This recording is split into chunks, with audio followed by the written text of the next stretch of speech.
నమ్మకానికి నిలువుటద్దంగా ఉండాల్సిన బ్యాంకింగ్ వ్యవస్థలో భారీ లొసుగులు బయటపడ్డాయి. హైదరాబాద్ బేగంపేటలోని యాక్సిస్ బ్యాంక్ ఉన్నతాధికారులే ముఠాగా ఏర్పడి ఓ ఎన్ఆర్ఐ ఖాతాదారుడి సొమ్ము కాజేశారు. బాధితుడు విదేశాల్లో ఉండటాన్ని ఆసరాగా చేసుకుని ఫోర్జరీ సంతకాలతో దాదాపు 6.5 కోట్లు స్వాహా చేశారు. ఈ వ్యవహారంపై యాక్సిస్ బ్యాంక్ మేనేజర్ను పోలీసులు అరెస్ట్ చేశారు.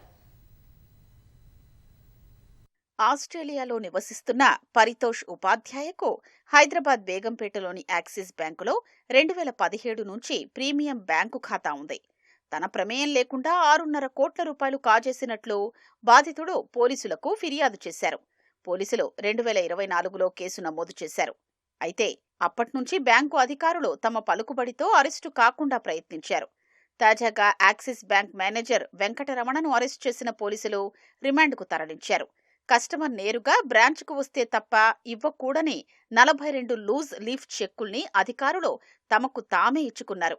ఆస్ట్రేలియాలో ఉన్న సమయంలో తన సంతకాల్ని ఫోర్జరీ చేసి చెక్కుల ద్వారా నగదు విత్డ్రా చేశారని ఖాతాదారు పరితోష్ ఫిర్యాదు చేశారు. ఇతర ఖాతాలతో పాటు తన తల్లిదండ్రుల అకౌంట్లలోకి తనకు తెలియకుండానే నగదును మళ్లించి అక్రమంగా విత్డ్రా చేసుకున్నారని పేర్కొన్నారు.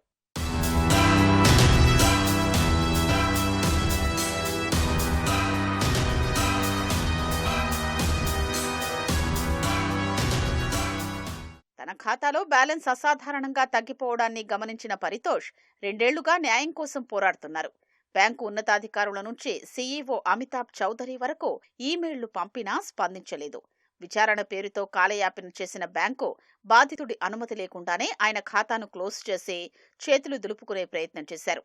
దీనిపై బాధితుడి ఫిర్యాదు మేరకు పంజాగుట్ట పోలీసులు భారతీయ న్యాయ సంహిత ప్రకారం నిందితులపై పలు సెక్షన్ల కింద కేసు నమోదు చేశారు.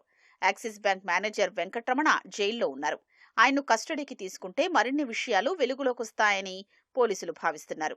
బ్యాంకు అంతర్గత సెక్యూరిటీని ఛేదించి ఇంతటి భారీ దోపిడీ ఎలా సాధ్యమైంది?